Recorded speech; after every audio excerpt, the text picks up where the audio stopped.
ನಮ್ಮ ನ್ಯೂಸ್ಗೆ ಸ್ವಾಗತ.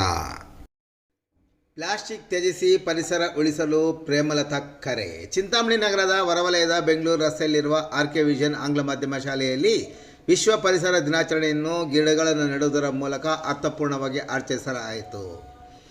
ಕಾರ್ಯಕ್ರಮಕ್ಕೆ ಚಾಲನೆ ನೀಡಿದ ಸಂಸ್ಥೆಯ ಕಾರ್ಯದರ್ಶಿ ಕೆಆರ್ ಪ್ರೇಮಲತಾ ರವರು ವಿದ್ಯಾರ್ಥಿಗಳನ್ನು ಉದ್ದೇಶಿಸಿ ಮಾತನಾಡಿ, ಪ್ಲಾಸ್ಟಿಕ್ ತ್ಯಜಿಸಿ ಪರಿಸರ ಉಳಿಸಿ ಎಂಬ 2023ರ ಪ್ರಪಂಚ ಪರಿಸರ ದಿನಾಚರಣೆಯ ಧ್ಯೇಯವಾಕ್ಯವನ್ನು ಬೋಧಿಸಿದರು. ಪ್ರತಿನಿತ್ಯ ಹಸಿರೇ ನಮ್ಮ ಉಸಿರಾಗಬೇಕು.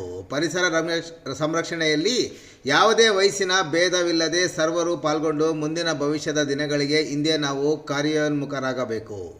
ಇಂದಿನ ನಮ್ಮ ಬದಲಾದ ಜೀವನ ಶೈಲಿಯಲ್ಲಿ ಪ್ಲಾಸ್ಟಿಕ್ ಬಳಕೆ ಮಿತಿ ಮೀರಿ ಇದು ಭೂಮಿಯಲ್ಲಿ ವಿಘಟನೆಯಾಗದೆ ಸಮುದ್ರದಲ್ಲಿರುವ ಜಲಚರಗಳಿಗೂ ಭೂಮಿಯ ಮೇಲಿರುವ ಎಲ್ಲ ಜೀವರಾಶಿಗಳಿಗೂ ವಿಷವಾಗಿ ಪರಿಣಮಿಸಿ ಮನುಷ್ಯನ ದೇಹಕ್ಕೂ ಇದು ಸೇರಿ ಇಂದು ಕ್ಯಾನ್ಸರ್ನಂತಹ ಮಾರಕ ಕಾಯಿಲೆಗಳಿಗೆ ತುತ್ತಾಗಿ ನಮ್ಮ ಅಮೂಲ್ಯವಾದಂಥ ಜೀವನವನ್ನು ಬಹುಬೇಗ ಕಳೆದುಕೊಳ್ಳುತ್ತಿದ್ದೇವೆ ಎಂದರು.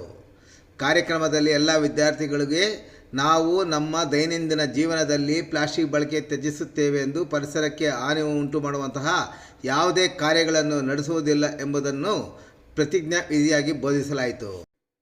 ಕಾರ್ಯಕ್ರಮದಲ್ಲಿ ಸಂಸ್ಥೆಯ ನಿರ್ದೇಶಕರಾದ ಡಾಕ್ಟರ್ ಜಿ.ವಿ.ಕೆ. ರೆಡ್ಡಿ, ಆಡಳಿತ ಮಂಡಳಿಯ ತನುಶ್ರೀ ವರುಣ್, ಪ್ರಾಂಶುಪಾಲರಾದ ಕೆ.ಪಿ. ನಾಗಾರ್ಜುನ ರೆಡ್ಡಿ, ಶಿಕ್ಷಕರಾದ ದುರ್ಗಾ ಪ್ರಸಾದ್, ವೆಂಕಟೇಶಪ್ಪ ಸೇರಿದಂತೆ ವಿದ್ಯಾರ್ಥಿಗಳು ಕಾರ್ಯಕ್ರಮದಲ್ಲಿ ಭಾಗವಹಿಸಿ ನಂತರ ಗಿಡಗಳನ್ನು ನೆಟ್ಟರು.